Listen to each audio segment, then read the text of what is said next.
Hi, good afternoon. My name is Steven. I'm not Rebecca, in case you couldn't tell. She was the next person in the program, but unfortunately she wasn't able to make it today. So we're going to skip over future connectivity and get straight to the heart of being connected, which is listening. And let me assure you, I'm well aware of the irony inherent in standing up on a stage to talk about listening. So please view this as an introduction, but really an invitation to join a conversation that we can have through SwitchPoint and after SwitchPoint, more on that later, about listening and how we all can do a better job of helping our organizations become better listeners. So I work for Ushahidi, which is a crowdsourcing data platform that helps organizations around the world collect, manage, visualize, and respond to information from their audiences. Just as a quick show of hands, who here has seen an Ushahidi deployment?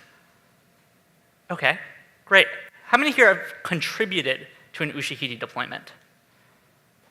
Fewer hands, okay. And how many have deployed their own Ushahidi deployment? Okay. So there's going to be an interactive portion at the end. We're going to try to give you the tips to get some more hands up. But Ushahidi was born out of the post-election crisis in Kenya in 2008. That's one of our founders, Eric Herzman. And the premise was pretty simple. It was take text messages that people were sending about what was happening, ingest those onto a web platform where you could then visualize them and begin to tell the story of what was happening. And with this, as you can see with the visualization that Eric is showing, you began to be able to put a picture together of what was happening, where it was happening, and you would enable people to share the events that were happening around them and crowdsource this information to bring it together. And so you see the motto there, raise your voice. So Ushahidi has focused on empowering people to raise their voices and to tell their stories.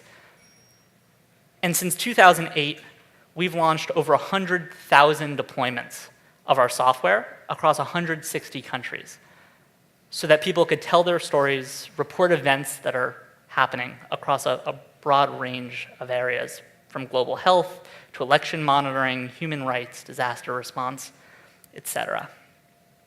And while we were certainly very proud of all of the voices that were being raised, as we saw more and more instances, we really wanted to think about the other side of that equation. After people tell their stories, who's listening? And when they listen, how do they respond? And so some of you may be familiar with a few of these examples. Ushahidi, one of the early deployments in 2010, was in response to the earthquake in Haiti. There were volunteers all over the world contributing to help build this situation map of incidents that were happening on the ground there. Was used again, actually domestically, in the Gulf of Mexico to help plot out the lasting impact on communities impacted by the Gulf oil spill. It was used in Nepal in 2015 to help coordinate response to the earthquake. And in 2011, a group called Humanitarian Tracker began to crowdsource the crisis in Syria. And reports are still being added to this deployment every day. And so as we saw more and more people using this all over the world to tell their stories, we really wanted to understand, what do people do with that information after it's up there, and how can we better equip organizations to respond to that information? And the fact of the matter is that organizations aren't always built to listen very well. They may want to listen pretty well, but a lot of their communication structures are centered on announcing. Think of a project that you were involved in, and think about how major pieces of information were conveyed. Maybe it was an email blast, maybe a press release, maybe even a tweet. But how did that information land? What happened afterwards? How did the situation on the ground change as a result of that action? And were you able to hear from a few people or many people? And what we see is that organizations often lack sufficient levels of engagement to really have a broad picture of what is happening in real time on the ground. And that can put strains on timelines, that could put strains on budgets, and that could also put a strain on the overall efficacy of the work that they're doing. Because if they're not able to quickly deploy some of these agile methodologies to change their response based on conditions that, as we all know, are always changing on the ground, then it's harder for them to be as effective as they could be. And so at Ushahidi, we went on a listening journey of our own.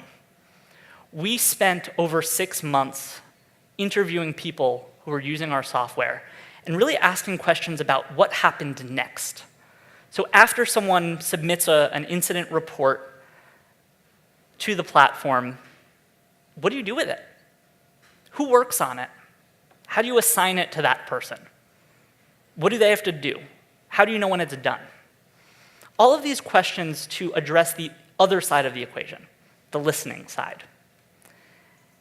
And the result was a total reimagination of the Ushahidi platform.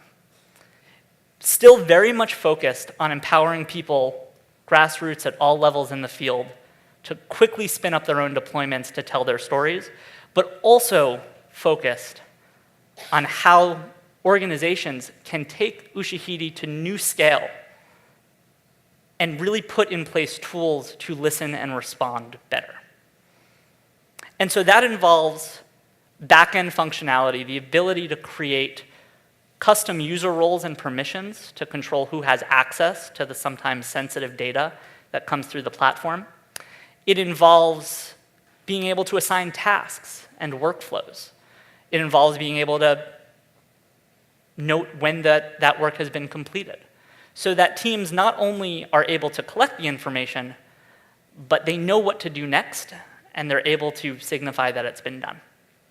And in addition to that, we've paired that with a new mobile app that was just released a couple of weeks ago that makes it even easier to collect critical data from the field.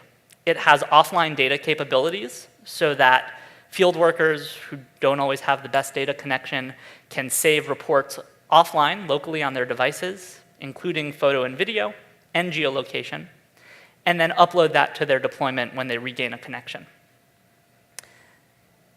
And one thing that we do internally at Ushahidi that I really like is at team meetings, we highlight a recent deployment. And this is a deployment that is actually one that is one of the most active Ushahidi deployments in the past couple of weeks. And this is being used in Somalia right now to track the drought situation that is going on there. So many people are suffering as a result of the drought in Somalia.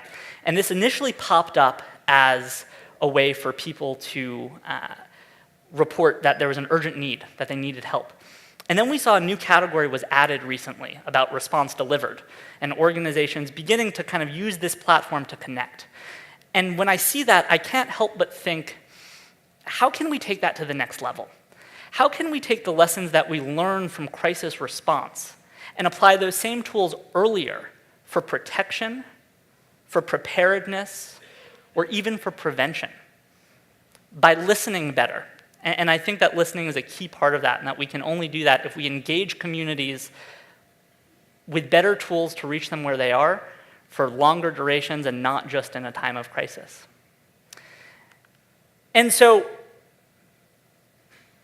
in response to the number of hands that were up before when I did the survey, I want to invite all of you to take advantage of a great opportunity to listen better to each other, but also to raise your own voices. And that's by contributing to an Ushahidi deployment that we've launched for SwitchPoint 2017. And so some of you may have seen the links and have already contributed to the deployment based on some links that Nola had sent out. But if you don't go right now, you will crash the internet in this room.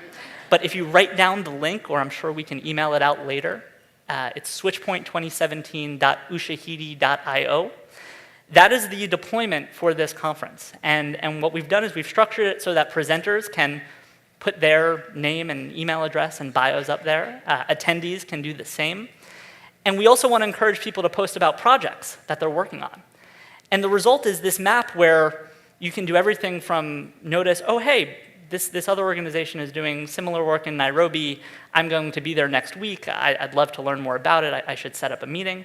I live in Washington, D.C. I know there are lots of other people here from D.C. You could use it to set up a happy hour. There are all sorts of things that you can do by kind of better connecting and finding better ways to continue this conversation after the conference.